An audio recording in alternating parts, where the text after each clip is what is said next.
છે સેવાને લગતો થોડો, કે શ્રી ઠાકોરજીને ઊનના વસ્ત્રો ધરાવી શકાય કે નહીં? હા, એટલે કાલે મેં બતાવ્યું હતું, કારણ કે ઊન આપણે ત્યાં ઠાકોરજીને જેમ વાળ રૂપ કહેવાય એટલે એ ઠાકોરજી નથી ધરતા. આ થોડો ક્વેશ્ચન એવો છે આપ શ્રી, કે મને પણ ક્યારેક એમાં એક વસ્તુ કે જેમ ઠંડી બહુ અહીંયા હોય એટલે લોકો પૂછતા હોય ખાસ, તો આપણે ત્યાં આત્મસુખના વાઘા આવે છે. એટલે આત્મસુખનો વાઘો કયો કહેવાય? એટલે શીતકાલ આવે બ્રજમાં, ભારતમાં, તો એક અંદર રૂઈ ભરેલો વાઘો બનાવવાનો. ગદ્દર જુદું, પરગુલ જુદું, પણ અંદર અને ઉપર શ્યામ રંગનું કપડું હોય, એમાં પાતળું. તો સૌથી પહેલા એ લાલનને ધરાવે, પછી જે રીતના વાઘા હોય એ ધરાવવામાં આવે. અને તમે અહીંયા ઇનર નથી કરતા જેમ આપણે પહેરીએ છીએ, એ ઇનર ટાઈપનું એવું આ રૂઈ ભરેલું હોય, પાતળી રૂઈ, એમાં એને આત્મસુખનો વાઘો કહેવાય. પછી વાઘા હોય અને પછી એના ઉપર ફરગુલા, જે રૂઈથી ભરેલું રાઉન્ડ પેલું હોય એને ફરગુલ કહેવાય. તો જ્યારે શીતકાલ બહુ વધારે હોય ત્યારે આ રીતે ઠાકોરજીને કરવું જોઈએ, આત્મસુખનો વાઘો, પણ ઊંધો નથી કરતો. આગળનો ક્વેશ્ચન છે કે આપણી પાસે ઠાકોરજીના જૂના વસ્ત્રો અને શૃંગાર પડ્યા હોય અને ધરાવતા ના હોઈએ તો એનું શું કરવું જોઈએ?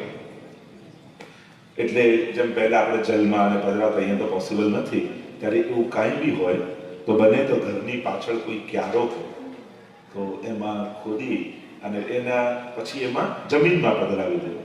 કારણ કે જો આપણે કંઈ ઉપયોગ ના કરી શકતા હોય તો આ રીતે એનો વિનિયોગ. ઘણી વાર કોઈના ચિત્રજી આવે, ઘણી બધી એવી વસ્તુ હોય કે એને પછી શું કરવું આપણે, ડસ્ટબિનમાં અને ગમે ત્યાં પધરાય એ બી બરાબર નહીં. તો ઘણી વાર એવું કરી શકાય કે તગારામાં જલ લઈને પહેલાં એમાં પધરાવી દઈએ થોડું, એટલે એક દિવસ રહે તો થોડું પહેલાં થઈ જાય અને પછી ક્યારામાં કે એવું પધરાય તો જમીનમાં પધરાવી દઈએ. અને અહીંયા તો કોઈ જલ પ્રવાહ કે કરવું ના હોય તો ભારત માટે બી બરાબર નથી કે આપણે કોઈ વસ્તુ જલ પ્રવાહ કરીએ અને ત્યાં કોઈને પ્રદૂષણ જેવું આદિ લાગે, કારણ કે સંખ્યા વધી, વસ્તી વધી અને આ બધું ન થઈ કે યમુનાજીમાં ઘણા તો યમુનાજીમાં જાય, લઈ જાય, એટલે હવે તો યમુનાજીમાં પધરાવતા નહીં, કારણ કે યમુનાજીમાં શુદ્ધતાની જરૂર છે. તો આ રીતે ક્યારામાં પધરાવી દઈએ. હવે આગળનો ક્વેશ્ચન પણ આપણા કાલના શિબિરને લગતો જ છે અને આપશ્રીએ એક્સપ્લેન કરેલું છે, પણ છતાં પણ એકવાર હું જરાક બોલી જાઉં કે 2 તુલસીની કંઠી કેમ ફેરવી જોઈએ, જેનો વિસ્તારથી આપશ્રીએ કાલના શિબિરમાં આપ્યો હતો કે એક કંઠી આપણે અષ્ટાક્ષર મંત્ર નામ નિવેદન લઈએ ત્યારની, અને બીજી પંચાક્ષર મંત્ર ગદ્ય મંત્ર બ્રહ્મ સંબંધ લઈએ એની. છતાં આપશ્રીને વિનંતી કરું કે થોડુંક એના પર કંઈક પ્રકાશ પાડો તો સારું. એટલે જેમ પૂર્વમાં કહ્યું ને, ગઈકાલે પણ આપણે ચર્ચા કરી હતી, નવધા ભક્તિનો જે આપણી વાત છે, 7 પ્રકારની ભક્તિ અષ્ટાક્ષરની દીક્ષાથી આપણને નામ, પ્રભુ 2 ફોર્મમાં છે, નામ અને રૂપ. તો અષ્ટાક્ષર મંત્ર લેવાથી ભગવત નામ લેવાનો આપણને અધિકાર મળે છે, અને પંચાક્ષરની દીક્ષા લેવાથી સ્વરૂપ સેવાનો અધિકાર મળે છે. એટલે આ બંને સ્વરૂપાત્મક નામ અને રૂપ બંનેની ભક્તિ થાય. એટલે વિરહમાં નામ સેવા છે અને સંયોગમાં સ્વરૂપ સેવા છે. તો આ બંને જેમ ગોપીજનો માટે કઈ સન્મુખ સેવા કરે છે, અને પ્રભુ જ્યારે વનમાં પધારે, ગૃહે ગૃહે ગોપવધૂ કદંબા સર્વે મિલિત્વા સમવાપ્ય યોગમ પુણ્યાનિ નામાનિ પઠન્તિ નિત્યમ ગોવિંદ દામોદર માધવે. ઘરે ઘરે ભેગી થાય અને પ્રભુ ત્યાં જે લીલા કરતા હોય એનું અવગાહન કરે. એટલે એ જ વ્રજની ભાવના આપણે ત્યાં બધી છે. એટલે નામ સેવા અને સ્વરૂપ સેવા. તો નામનો અધિકાર અષ્ટાક્ષરથી, સ્વરૂપ સેવાનો અધિકાર પંચાક્ષરથી. અને એટલા માટે આ 2 પ્રકારની દીક્ષા, એટલે એની 2 કંઠી આપણે ધારણ કરીએ છીએ. પહેલો છે ચુંદડી મનોરથનો મૂળ ભાવ શું છે, અને સુહાગ ટીપારી એ શબ્દનો અર્થ સમજાવશો. સુહાગ ટીપારી, સૌભાગ્ય ટીપારી. હા, જેમ આપણે યમુનાજીની આરતી તમે ગાતા હો, ચુંદડીએ ચટકાળમાં આભરણમાં ઓછો, જેમ આપણે આરતી ગાઈએ છીએ, તો યમુનાજી ના 2 વસ્ત્રો શૃંગાર આપણે ત્યાં માનવામાં આવે છે. યમુનાજી જેમ પ્રસિદ્ધ, હમણાં તો એનો વિસ્તાર નથી કરતો, પણ જેમ મુકુટ કાચનીનો જે આપણે ચિત્રજીમાં જોઈએ છે, અને ચિત્રજીમાં જે જોઈએ છે એમાં યમુનાજીએ મુગટ મસ્તક પર છે અને શરીરમાં પહેર્યું છે એને કાચની કહેવાય. એ વસ્ત્રને કાચની, રાસમાં રાસ સમયના શૃંગાર તમે જો તો મુકુટ કાચનીનો શૃંગાર ઠાકોરજીના, એ રાસના શૃંગાર છે. એટલે એવી પ્રસંગ આવે છે કે જ્યારે માન કરવાની લીલા કરે, રાસની અંદર દાન, માન, ખેલ અને રાસ, આ ચાર વસ્તુ રાસલીલાને અંતર્ગત આવે. એટલે કે રાસ શરૂ થતા પહેલા માન લીલા થાય. જો આપણે પઢાવતી વખતે માનના પદો ને બધા ગવાય છે. માન ધરવું એટલે રિસાવવું. તો રાસ પહેલા માન લીલા થાય. ક્યારેક સ્વામીજી રિસાય, ઠાકોરજી મનાવે, ઠાકોરજી રિસાય, સ્વામીજી મનાવે. અને એકવાર એવી લીલા કરી ઠાકોરજીને સ્વામીજીએ, તો સ્વામીજીને તો તુરંત મનાવી લીધા ઠાકોરજી. પણ હવે ઠાકોરજીનો માન ધરવાનો વારો આવ્યો ને એવું માન ધર્યું કે સ્વામીજી તો કોશિશ કરીને થાક્યા, પણ પ્રભુ રીઝતા જ નથી, હસતા જ નથી. લલિતાજીને બોલાવ્યા, વિશાખાજીને બોલાવ્યા, બધાને બોલાવ્યા, કોઈનાથી ન માન્યા. ત્યારે કહ્યું યમુનાજીને બોલાવ્યા. અને યમુનાજીએ યુક્તિ કરી. જેવો રાસમાં ઠાકોરજી વસ્ત્ર શૃંગાર, કારણ કે યમુનાજી આબેહૂબ કૃષ્ણ ધર્મ પૂર્ણ કૃષ્ણ કે આપણે પદમાં ગાઈએ છીએ, કૃષ્ણામ કૃષ્ણ સમામ કૃષ્ણ રૂપામ કૃષ્ણ સાત્વિકામ, જે યમુના વિદ્યાર્થી આદિમાં પણ કહ્યું છે, તો બિલકુલ ઠાકોરજી છે. અને ઠાકોરજી જેવો રાસનો શૃંગાર યમુનાજી ધારણ કરે અને હાથમાં માળા લઈને ઠાકોરજીની સામે ઉભા રહી ગયા. ચકિત થઈ ગયા ઠાકોરજી, અરે મારા જેવો કૃષ્ણ લીલામાં બીજો ક્યાંથી આવી ગયો? અને ખબર પડી યમુનાજી તો હસી પડ્યા, માન દૂર થયું. અને ત્યારે સ્વામીજીએ કહ્યું કે હવે અમારી કુંજમાં જ્યારે પધારો ત્યારે આ જ વસ્ત્ર શૃંગાર કરીને પધારો. અને એટલા માટે યમુનાજી જ્યારે ઠાકોરજીની કુંજમાં પધારે ત્યારે મુકુટ કાછીનો શૃંગાર કરે. પણ જ્યારે પોતાની કુંજમાં બિરાજ્યા હોય, હે તકાજી દેખ શ્રી યમને વાસ કુંજે, 41 વર્ષ આપણે ગાઈએ છે, તો યમુનાજી પોતાના કુંજમાં વાસ આપે છે. તો એવા સમયે જ્યારે આપણે ત્યાં દ્વાદશ નિકુંજની ભાવના આવે છે, કટઋતુની વાર્તા. અને ચતુર્ભુજ દાસજીને જ્યારે દ્વાદશ નિકુંજના દર્શન કરાવ્યા ગિરિરાજ બાવાએ, ત્યારે બધી કુંજમાં થતા હેમંત ઋતુમાં પધાર્યા. અને હેમંત ઋતુ એ યમુનાજીની ઋતુ છે. અને એમાં આ ચૂંદડીના આખી કુંજ છે. બે પ્રકારની કુંજ યમુનાજીની હોય. એક સુવર્ણ ઉપર મીનાકારી કરેલી કુંજ હોય, આખા કુંજમાં આખું સદન એ સુવર્ણની મીનાકારીની કુંજમાં બિરાજતું હોય, અદ્ભુત અલૌકિક લાગે. અને બીજી કુંજ એ ચૂંદડીની હોય, એમાં યમુનાજી ચણિયા ચોળી અને માથે ઓઢણી ઓઢીને બિરાજ્યા, ચૂંદડી ઓઢીને બિરાજ્યા. અને ચૂંદડીની આખી કુંજ હોય. તો આપણે ત્યાં આ ચૂંદડી મનોરથનો ભાવ, એ બહુ પ્રાચીન મનોરથ નથી ચૂંદડીનો, પણ આપણે ત્યાં એવા ભાવના અનેક મનોરથો આવ્યા.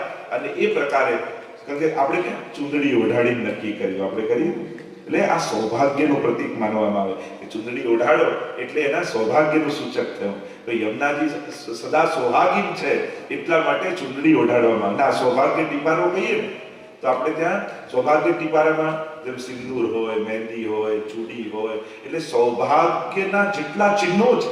એક સૌભાગ્યશાળી સ્ત્રી શેનાથી ઓળખાય? તો કે એના ચિહ્નો છે. એના સેથામાં સિંદૂર હોય, હાથમાં મહેંદી હોય, ચૂડલો પહેર્યો હોય, નથ પહેરી હોય, આદિ જે આપણે ત્યાં 16 શણગાર અને 12 આભરણ કહ્યા છે. 16 શણગાર સજ્યામાં આભરણમાં ઉભો છે. એટલે 16 શણગાર, આજે જે નથ પહેરે કે જે ધરવામાં આવે કે એની પાયલ પહેરે કે ચૂડો પહેરે, આ શણગાર કહેવાય. અને આભરણ 12 આભરણ કહેવાય. એ જે સેથો ભરીએ, સિંદૂર, કાજલ લગાવીએ, મહાવર મહેંદી લગાવે, આ જે લગાડવામાં આવે એને આભરણ કહેવાય.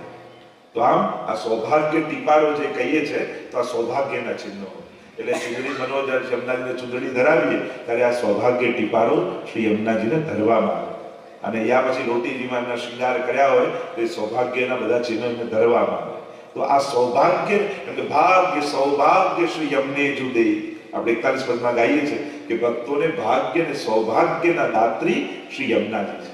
અને એટલા માટે ચૂંદડીમાં ધરાવી યમુનાજીને ભક્તો પ્રભુનું સૌભાગ્ય એને મળે એની આકાંક્ષા શ્રી યમુનાજી પાસે રાખે. એ યમુનાજી આપને સૌભાગ્ય હું ધરાવીશ, આપને સૌભાગ્ય ટીપારો ધરાવીશ, આપને ઓઢણી ઓઢાવીશ, પણ એ આપ પ્રસન્ન થાવ તો આપનું સૌભાગ્ય આપ મને હેત કરી દે શ્રી યમને વાસ કુંજ. એટલે કહ્યું જે પોતાનું સૌભાગ્ય છે એ યમુનાજી દાન કરે છે.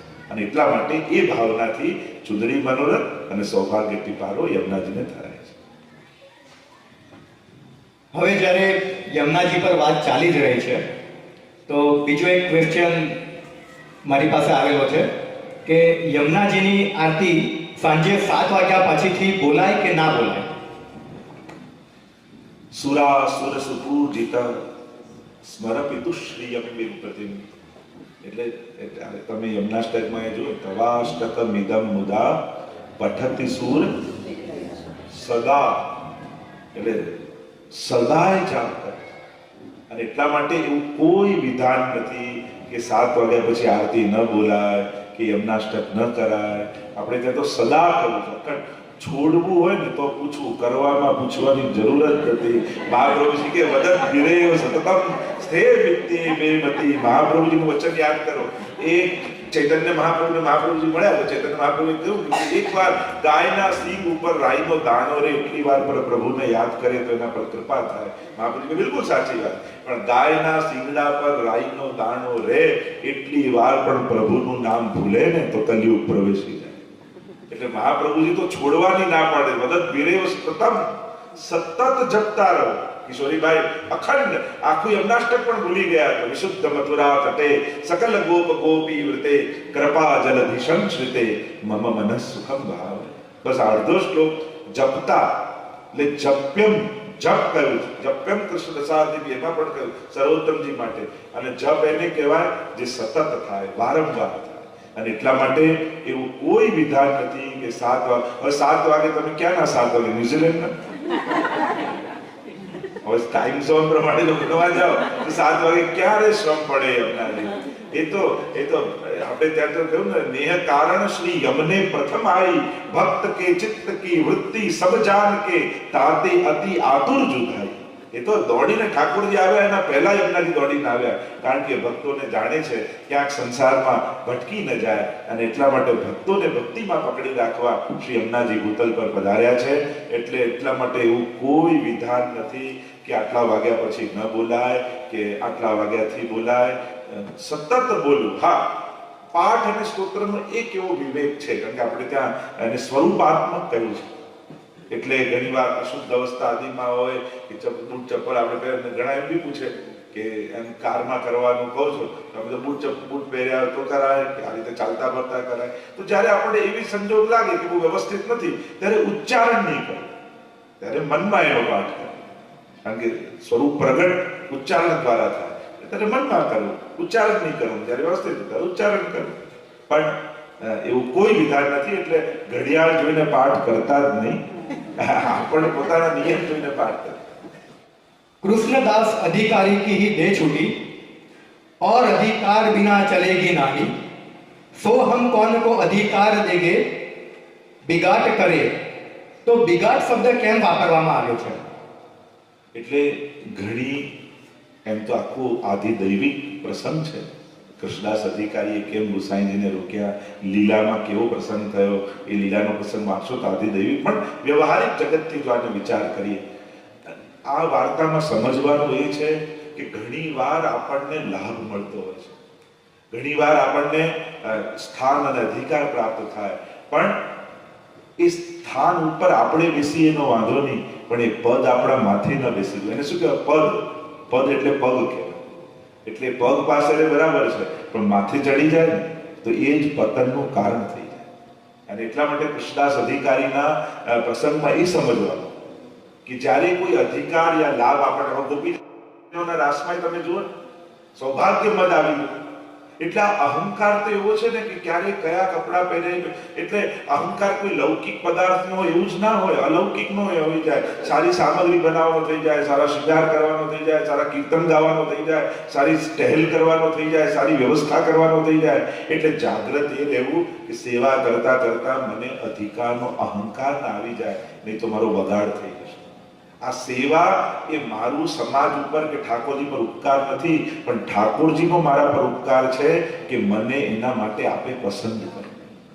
અને એટલા માટે સેવક વૃત્તિ, ભલે ગમે તે પદ ઉપર આપણે બેઠા હોય, પણ સેવક વૃત્તિ ન જોઈ. ઠાકોરજીનો દાસ છું, અને જ્યારે કોઈ પદ સેવા કરવાની તક મળે ત્યારે હું દાસાનું દાસ છું એવો વિચાર કર્યો. આ વૈષ્ણવનો દાસ છું, એમની સેવા કરવાનો મને લાભ મહાપ્રભુજી આપ્યો છે.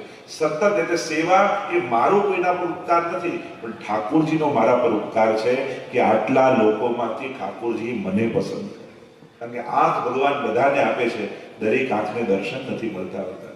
જીભ બધાને મળે છે, દરેક જીભને ભગવાન નામ નથી મળતું. કાન બધાને ભગવાન આપે છે, પણ દરેક કાનને કથા નથી મળતી. આ તો પ્રભુની કૃપા હોય. એમ માનવ દેહ મળ્યો હોય, કોઈ સેવા કરવાનો અવસર મળ્યો, તો બધાને તક થોડી મળે છે. તો ઠાકોરજીએ મને તક આપી, એના માટે નિત્ય ઠાકોરજીનો આભાર માનવો કે પ્રભુએ મને અવસર આપ્યો છે.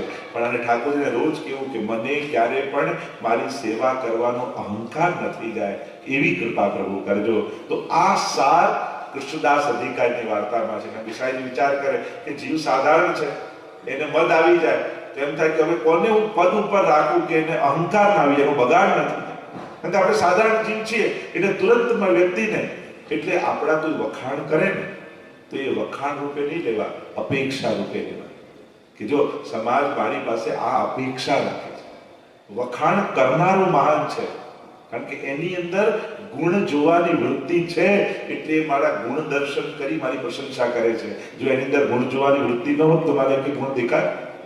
એટલે વખાણ કરનારનો આભાર માનવો જોઈએ કે એ કેવો સારો છે, કેવા ગુણ દર્શન છે, મારા અંદર આટલા દોષો ભરેલા છે, છતાં એને મારો ગુણ જો. પણ ફૂલાઈ નહીં જો કે જો મારા કેવું વખાણ થાય છે. તો જ્યારે આપણે ફૂલાઈ જઈએ છે તો આપણી વિશેષતા જોઈએ છે, પણ એ વિશેષતા રૂપે નહીં જોવું, એની અપેક્ષા રૂપે જોવું કે જો મારી પાસે આવી અપેક્ષા એ રાખે છે, હું આવું છું નહીં પણ હવે આવો થઈને હું બતાવીશ. આ વૈષ્ણવ નથી બોલ્યો, આના હૃદયમાં બિરાજીને મહાપ્રભુજી બોલ્યા છે કે તું આવું થા. એટલે મારી પ્રશંસા થાય એ મારી વિશેષતા નથી, એ સમાજની ને મહાપ્રભુજીની મારા પ્રત્યે અપેક્ષા છે. તો એ અપેક્ષા રૂપે જ્યારે વિચાર કરીએ તો ઉત્તમ થઈ શકાય. તો જ્યારે કોઈ પ્રશંસા આપણી કરે તો એને પગે લાગજો કે તારી અંદર કેવી ઉત્તમ દ્રષ્ટિ છે કે તું મારી અંદર પણ ગુણ જોઈ શકે છે. બાકી તો હું તો દોષોથી ભરેલો છું. છિન્ન છિન્ન મેં અપરાધ પરત હૈ. સ્વયં કૃષ્ણદાસ અધિકારીની વાર્તામાં જોયું તો આપણા ગુસાઈજી કેવા, એમણે રોક્યા તો એ ગુસાઈજી કે જો કૃષ્ણદાસ બહાર નહીં આવે તો હું અન્ન જળ ગ્રહણ નહીં કરું. આ તો મહાપ્રભુજીના સેવક છે. જો કૃષ્ણદાસ અધિકારી સાધારણ હોય તો મહા ગુસાઈજી આમ ન કહે. પણ આ તો આપણને પ્રેરણા આપવા માટેની બધી લીલાઓ છે, અને એનાથી પ્રેરણા એ લેવાની કે ગમે તેટલો લાભ મળે જીવનમાં, ગમે તેટલા સત્કર્મો આપણાથી થાય, પણ ઠાકોરજીએ મને પ્રેરિત કર્યો, પ્રભુએ મારી પાસે કરાવ્યું એમ કહી અને પ્રભુનો આભાર માનવો. આ શીખવાનું